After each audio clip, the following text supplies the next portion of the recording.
नमस्कार दोस्तों, स्वागत है आपका हमारे YouTube चैनल जीके ट्रैकर पे। देखिए फ्रेंड्स, आज से हम एक नई सीरीज को यहाँ पे शुरू करने जा रहे हैं। इस सीरीज में जो हिंदी का शब्द भंडार वाला सेक्शन है उसकी प्रैक्टिस हम यहाँ पर करेंगे। प्रैक्टिस सेट को हम यहाँ पर लगाएंगे। शब्द भंडार की ऑलरेडी हमारी एक सीरीज चल रही है जिसमें हम इंपॉर्टेंट सेलेक्टेड जो आपके शब्द भंडार हैं उनको कवर करते हैं।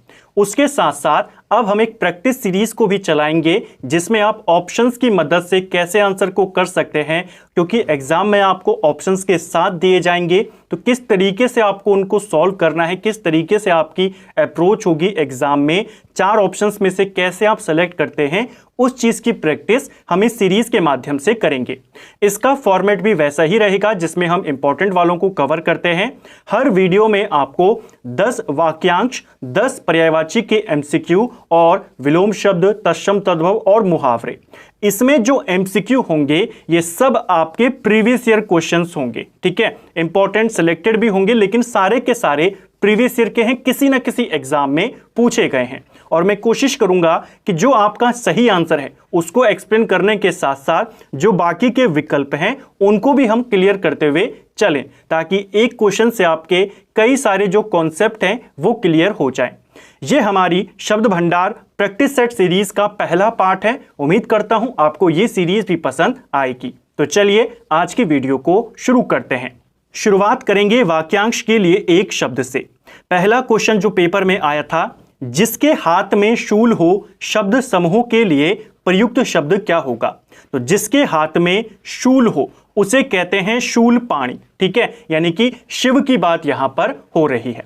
पाणी का मतलब आप हाथ को याद कर लीजिए। तो शूल पाणी जिसके हाथ में शूल है, चक्र पाणी जिसके हाथ में चक्र है, भगवान विष्णु की बात हो रही है।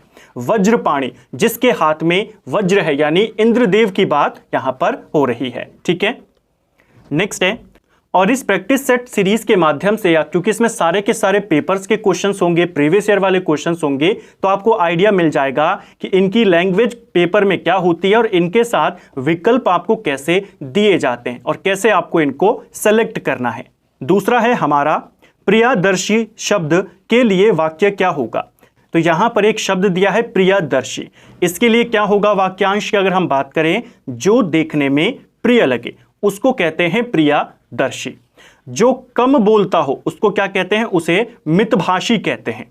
सबको समान भाव से जो देखता हो उसको समदर्शी कहते हैं। और जो प्रिय बोलता हो उसको प्रियवादी कहते हैं। ठीक है, और जो देखने में प्रिय लगे उसे प्रियदर्शी कहते हैं। नेक्स्ट है, जिसे जानने की इच्छा है के लिए एक शब्द क्या होगा? तो जिसे जानने की इच्छा है उसके लिए होता है जिज्ञासु। ऑप्शन बी हमारा सही आंसर हो जाएगा। ठीक है, जिज्ञासु यानी जिसको जानने की इच्छा है। जिज्ञासा जानने की इच्छा रखना, तो एक ही जैसे शब्द हैं। यहां पर 3 इसी से मिलते जुलते शब्द हैं। एग्जाम हॉल में जो उसका प्रेशर होता है वहां पर गलतियां हो जाती हैं कि ऐसे सिंपल वाले भी आपके गलत हो जाते हैं।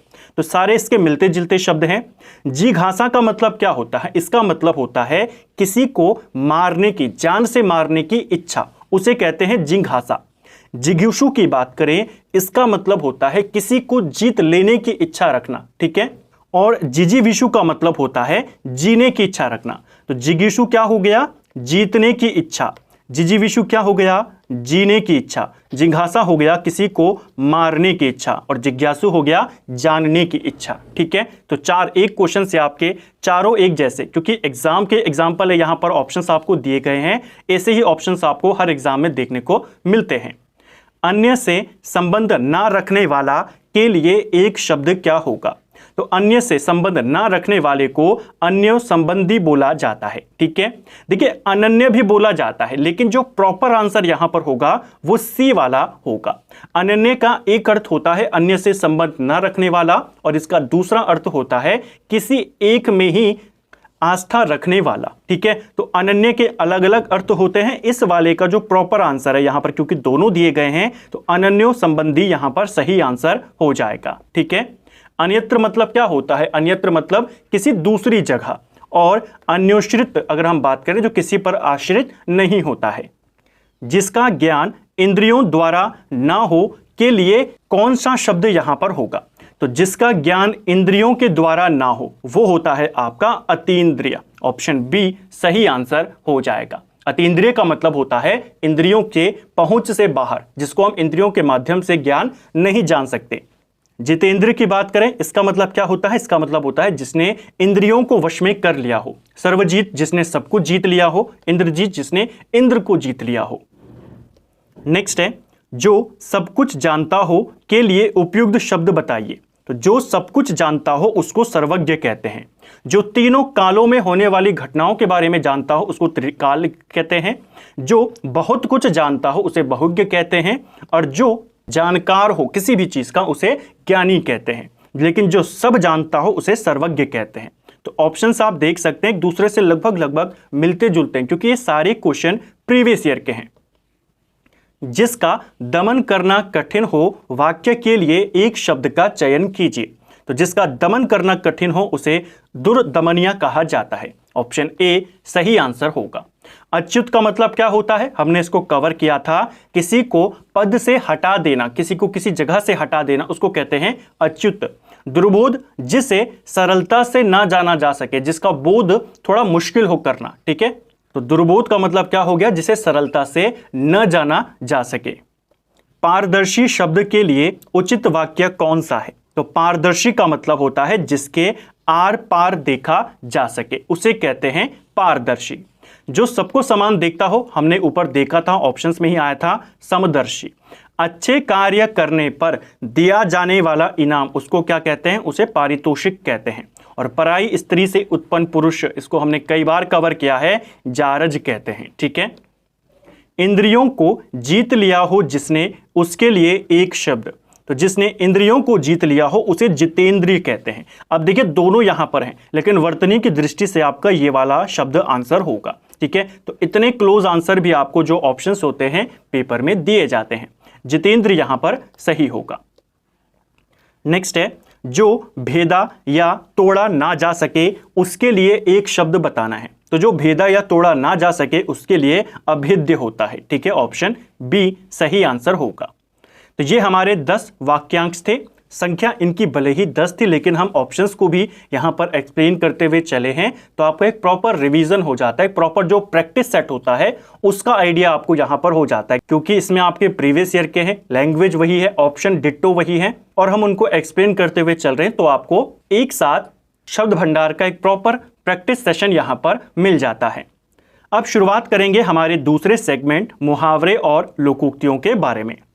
पहला है अवसरवादी व्यक्ति हमेशा अपना उल्लू सीधा करने का प्रयास करता है। तो उल्लू सीधा करना, अपना काम निकाल लेना। ठीक है, तो इसको क्या कहेंगे? अपने काम निकालने को स्वार्थ पूर्ति कर लेना। ठीक है, ऑप्शन सी सही आंसर होगा।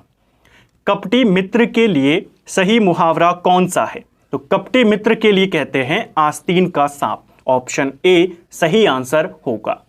आबनूस का कुंदा, यह भी एक दो एग्जामों में पूछा गया है। इसका मतलब होता है अत्यधिक काले रंग का व्यक्ति। दांत काटी रोटी उत्तराखंड में आया था, इसका मतलब होता है पक्की दोस्ती होना। और अकल का दुश्मन आप जानते हैं बेवकूफ होना। ठीक है, बात तय थी लेकिन ऐन मौके पर उसके इनकार करने से सारा काम रुक गया। रेखांकित वाक्यांश के लिए उपयुक्त मुहावरा कौन सा है? तो ये जो पूरा है इसके लिए आपने एक वाक्यांश बताना है। इसको कहते हैं गुड़ गोबर करना। सारा काम रुक गया, गुड़ गोबर कर देना, यानी पूरी तरीके से प्लानिंग को फेल कर देना। इसमें आपके ये दो तो कॉमन है, अकल पर पत्थर पड़ना आप जानते हैं बुद्धि का नष्ट होना, और खटाई में पड़ना यानी मुसीबत में पड़ना। लेकिन जो ये वाला है यहां पर कल पड़ना, ये थोड़ा सा इंपॉर्टेंट है, इसको याद कर लेना। जैसे दांत काटी वाली रोटी था, ऐसे ही कल पड़ना, इसका मतलब होता है चैन मिलना। ठीक है, इसको ध्यान रखेंगे। अंधों में काना राजा, इसका अर्थ क्या होता है? अंधों में काना राजा यानी अज्ञानियों में अल्प ज्ञान वाले का सम्मान। Option A. अपने पैर पर कुल्हाड़ी मारने का अर्थ क्या है? तो अपने पैर पर कुल्हाड़ी मारना, स्वयं अपने को हानि पहुंचाना। खून पानी होना, इसका क्या मतलब हुआ? खून पानी होने का मतलब होता है कोई असर ना होना, कोई फर्क ना पड़ना। ठीक है, ऑप्शन बी सही उत्तर होगा। अंगूठा दिखाना, इसका क्या मतलब हुआ? तो देखिए अंगूठा चढ़ाने का मतलब होता है मजाक उड़ाना, अंगूठा दिखाने का मतलब है इनकार करना। ऑप्शन ए सही आंसर होगा। उल्लू सीधा करना दूसरी बार आया है, क्योंकि इसमें एग्जाम में आपके क्वेश्चन रिपीट होते रहते हैं, इसीलिए प्रीवियस ईयर के जो शब्द भंडार हैं उनको आपको जरूर कवर करना है। बाकी हम सेलेक्टेड वाली जो सीरीज है वो तो चलती रहेगी, उसमें हम हर वीडियो में 20-20 कवर करते हैं, इसमें 10-10 को करते हैं, क्योंकि एक्सप्लेनेशन भी होती है। कोशिश करेंगे आने वाले समय में इनको हम नंबर्स इनके बढ़ा सकें, अगर आपको ये सीरीज पसंद आती है। उल्लू सीधा करने का मतलब क्या हुआ? अपना काम निकाल लेना, ऑप्शन डी। माथा ठनकना, इसका क्या मतलब हुआ?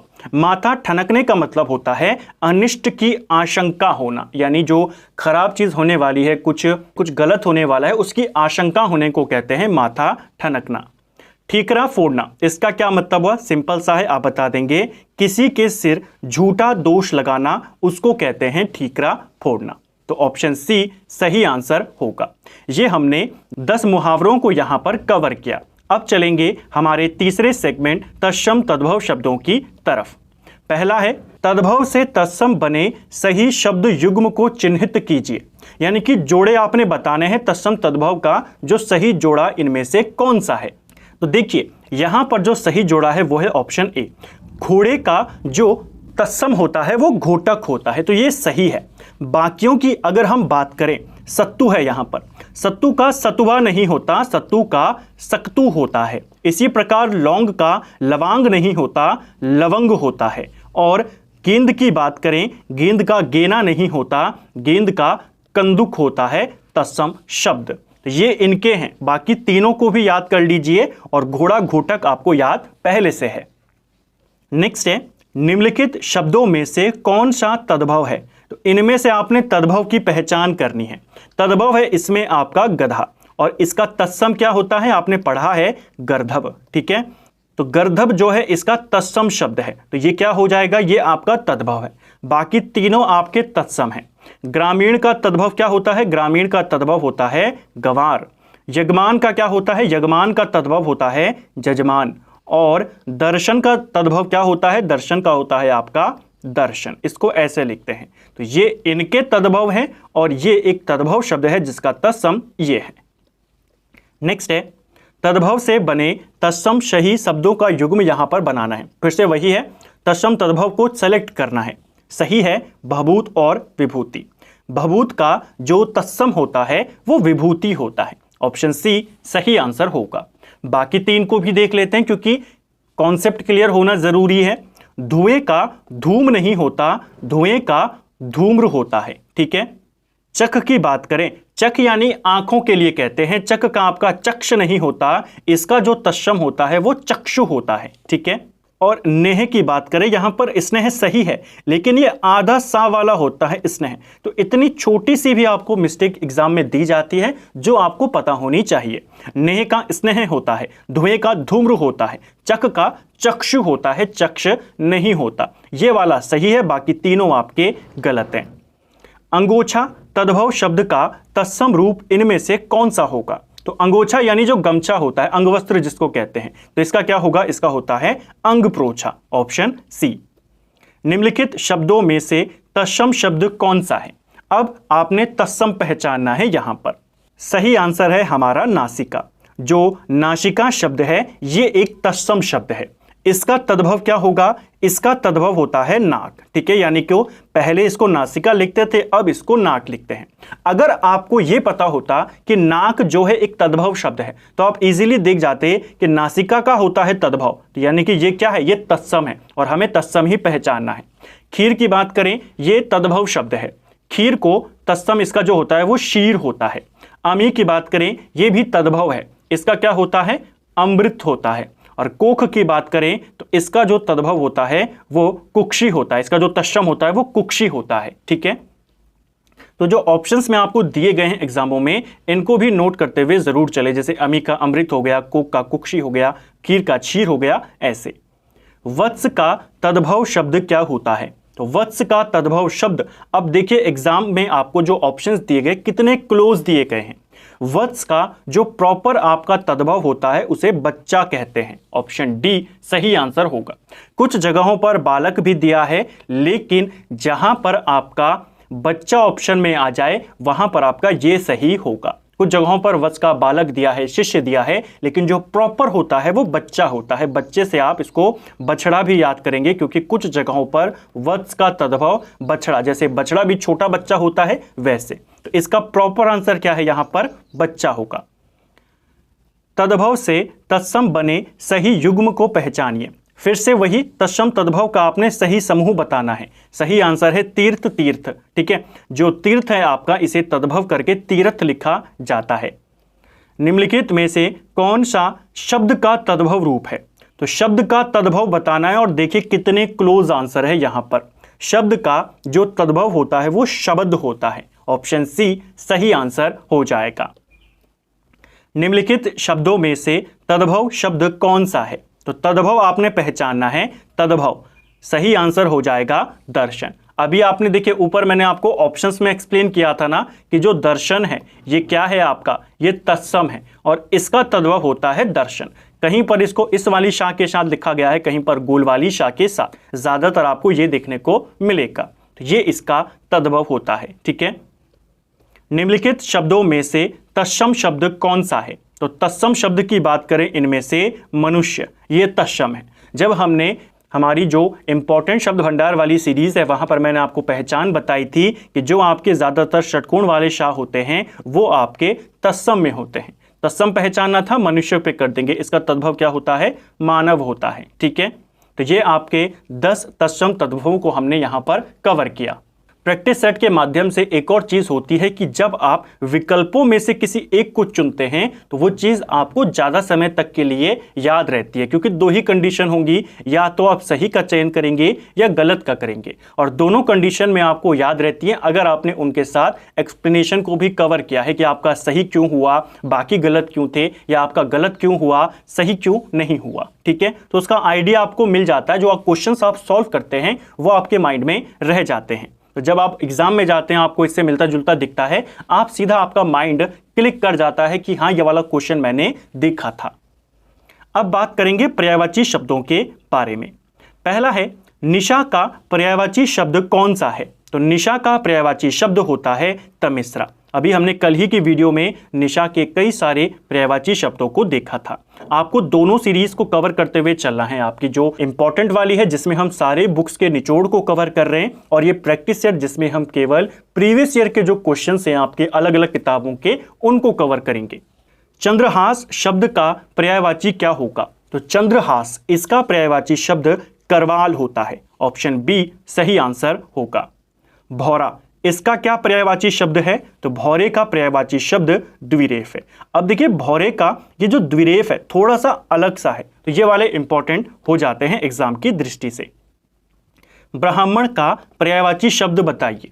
तो ब्राह्मण का पर्यायवाची शब्द अग्रजन्मा होता है। ऑप्शन बी सही आंसर होगा।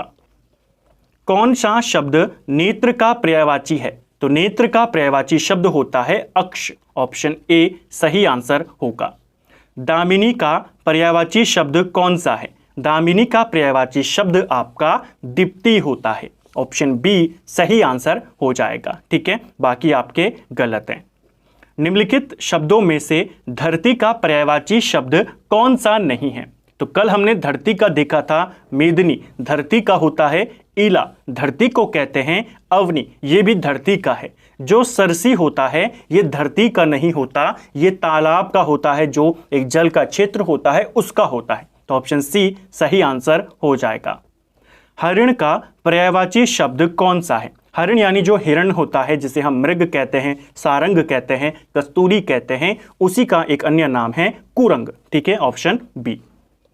निम्नलिखित में से तरु का पर्यायवाची शब्द नहीं है। तो तरु का पर्यायवाची शब्द बताना है। तरु यानी कि इसके पर्यायवाची शब्द क्या होते हैं? इसके होते हैं आपका पेड़ होता है, वृक्ष होता है, पादप होता है, इसके अलावा द्रुम होता है, अगम होता है, गाछ होता है। जो सरसी रूह होता है, सरसी का मतलब क्या है? ऊपर देखा था ना तालाब, तालाब में रहने वाला, तालाब में खिलने वाला, जैसे कमल, तो सरसी रूह उसका है। तरु यानी पेड़, तो इसका नहीं है। ऑप्शन डी, ऑप्शन सी सही आंसर होगा। नेक्स्ट है कौन सा शब्द देवता का पर्यायवाची नहीं है? तो देवता का पर्यायवाची कौन सा नहीं है? अब देखिए कल हमने एक पर्यायवाची कवर किया था पहाड़ों का।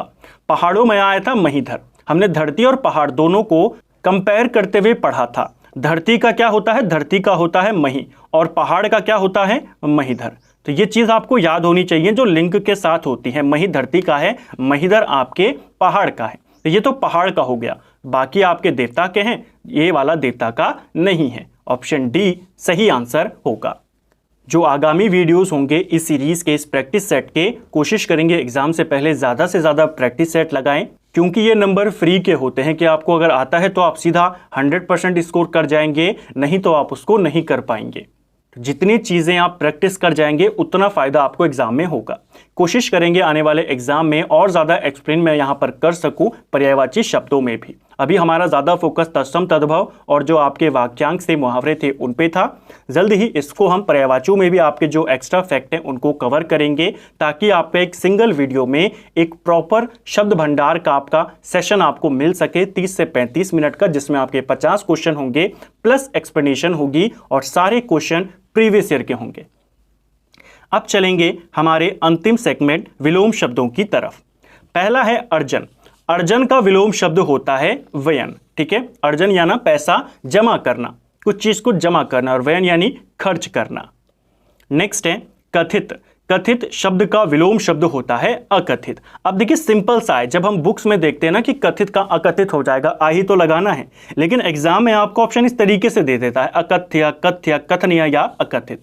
तो कई बार एग्जाम में गलती हो जाती है। कथित का होता है अकथित। प्रच्छन्न की बात करें, इसका जो विलोम शब्द है वो प्रतिपन्न होता है। Option B. सगुण। सगुण शब्द का विलोम शब्द, ऐसे में गलती हो जाती है, सगुण का होता है निर्गुण। Option D. सगुण यानी गुण के साथ, निर्गुण यानी बिना गुण का, दुर्गुण यानी बुरे गुण। ठीक है। वादी का विलोम शब्द क्या होगा? तो वादी का विलोम शब्द प्रतिवादी होता है। अनावादी नहीं होता, विवादी नहीं होता, आवादी नहीं होता, प्रतिवादी होता है। मग्न का विलोम क्या होगा? तो मग्न का विलोम शब्द होता है आपका दुखी। ऑप्शन डी सही आंसर होगा। मानवीय का विलोम शब्द बताइए। तो मानवीय का अमानवीय होगा। ऑप्शन सी यहां पर सही होगा। अनुनासिक का विलोम शब्द क्या है? तो अनुनासिक क्या क्या होता है? अनुनासिक का होता है निर्नुनासिक। उपमान का विलोम, तो अलंकार में पढ़ते हैं उपमान और उपमय, उपमान का विलोम हो जाएगा उपमय। Option D. ऐश्वर्य का विलोम शब्द क्या होता है? तो ऐश्वर्य का विलोम शब्द होता है अनैश्वर्य। ऑप्शन डी यहां पे सही आंसर होगा। ठीक है, तो फ्रेंड्स ये था हमारा शब्द भंडार प्रैक्टिस सेट सीरीज का। आज हमने पहला पार्ट यहां पर कवर किया। 50 आपके प्रीवियस ईयर के शब्द भंडार को हमने यहां पर देखा। सीरीज का पहला पार्ट था, आगे हम इसमें और सुधार करेंगे ताकि आपको इस सीरीज से और ज्यादा लाभ हो सके। सीरीज आपको कैसे लगी? क्योंकि शब्द भंडार वाले को लेकर हमारे चैनल पर वीडियोस थोड़ी कम हैं, इस सेक्शन को थोड़ा सा और मजबूत करने का हम प्रयास कर रहे हैं, ताकि आप एग्जाम में, क्योंकि 5 से 7 क्वेश्चन हर एग्जाम में बनते हैं हिंदी में, 20 में से 5 से 7 नंबर आपके यहां से बन जाएंगे। बाकी हिंदी व्याकरण को हम कवर कर चुके हैं, लेखक परिचय को हमने कवर कर लिया है। जो आपका पत्र लेखन और जनसंचार वाला है उसको लेकर भी एक वीडियो बना है, कोशिश करेंगे आगे और वीडियोस उससे रिलेटेड बनाने का। उम्मीद करता हूं आपको आज का वीडियो पसंद आया होगा, या नई सीरीज अच्छी लगी होगी कि हम प्रैक्टिस भी कर रहे हैं साथ साथ में जो इंपॉर्टेंट वाले हैं उनको कवर करते हुए।